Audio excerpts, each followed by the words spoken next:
I hope you're wearing your adventure pants, everybody. Let's go.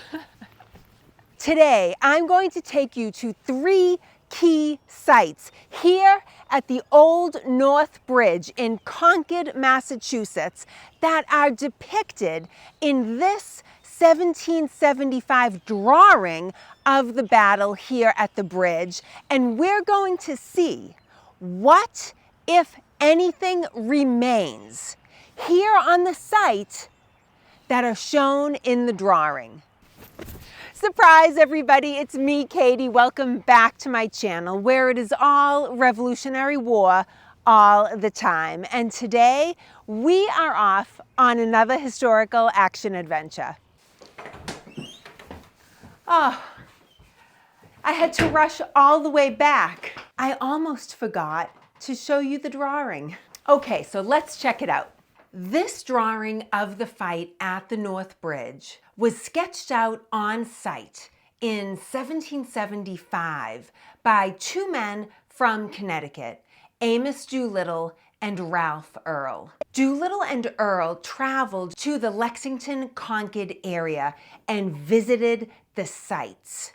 And they interviewed eyewitnesses and even participants in the events of April 19th, 1775, just a matter of weeks after the battles of Lexington and Concord happened. So, where exactly were Amos Doolittle and Ralph Earl standing when they drew the bridge?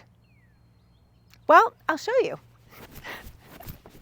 Doolittle and Earl stood here in this very field in order to get the perspective of the bridge that they did, here on the east side looking to the north and to the west. And a fun fact is the house that stands behind me now was standing on the day of the battle.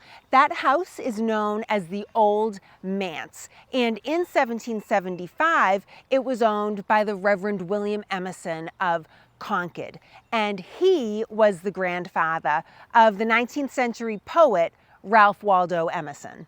And so from that spot, this is the view that they would have had. And you can see the bridge clearly and the road leading up to it on both sides, with the British here on the east and the Americans on the west side. And some redcoats actually did leap over a hedge that separated this field from the road and fired at the Americans across the Concord River on the west side of the road. Now, the first key site that we're going to visit today that was depicted in the 1775 Amos Doolittle drawing is the North Bridge itself.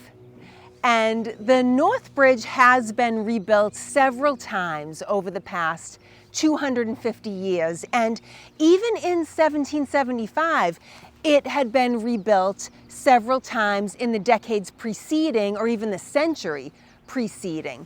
So on April 19th, 1775, when this bridge separated the two forces, the British on the east, the Americans on the west, that bridge had been built in 1760, and it lasted until 1793 when the road in this area fell out of use. But we know today what the North Bridge looked like because of Amos Doolittle's drawing. So now let's venture to the second key site in the drawing.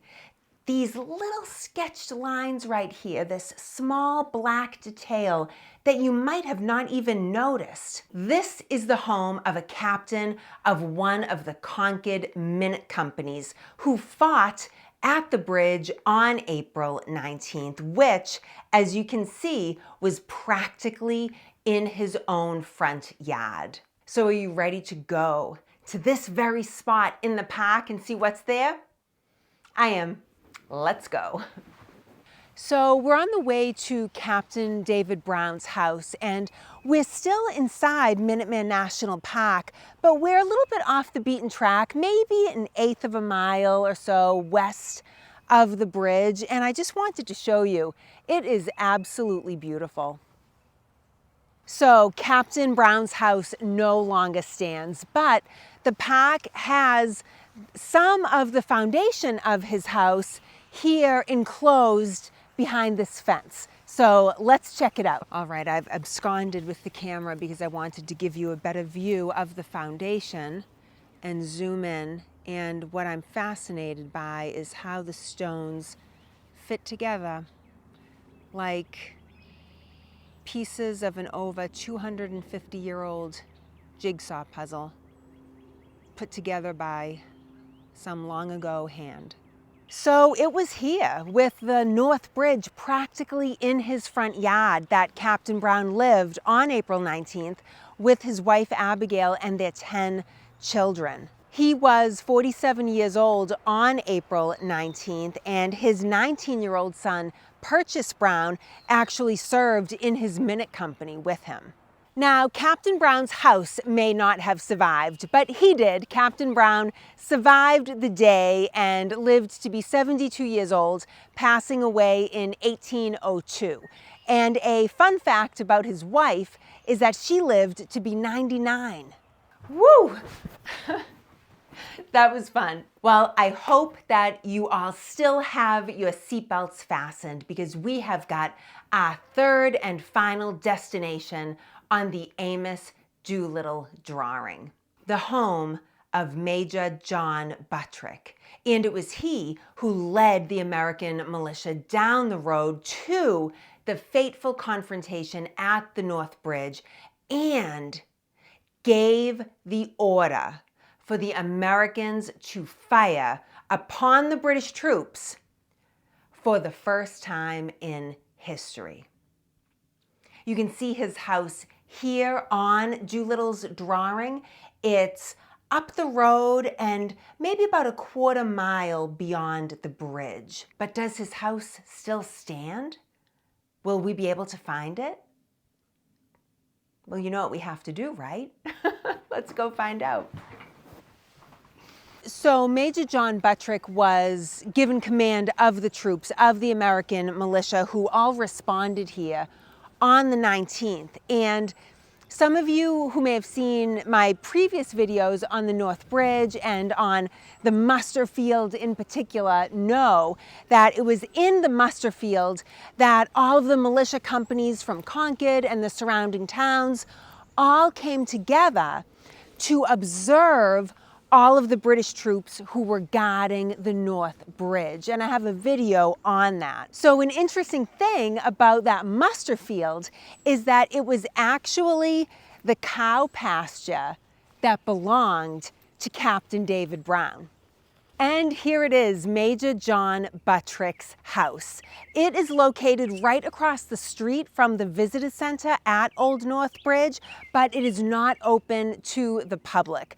Major Buttrick lived here in 1775 when he was 44 years old, and he lived with his wife Abigail and their 7 children. And it's thought that after Captain Isaac Davis and Private Abner Hosmer of the Acton Minute Company were killed at the bridge on the 19th, that it was here that their bodies were brought. Well, on our trip back through time today, we hit the North Bridge again, Captain David Brown's house, and Major John Buttrick's house too. And we also got to check out the home of Ralph Waldo Emerson's grandfather, the Reverend William Emerson, and also got an up close and personal view with Amos Doolittle's engraving from 1775. Thank you all so much for watching. If you enjoyed this video, let me know by clicking the like button, and I hope you'll consider subscribing to this channel if you haven't already, so that you don't miss out on our next historical action adventure.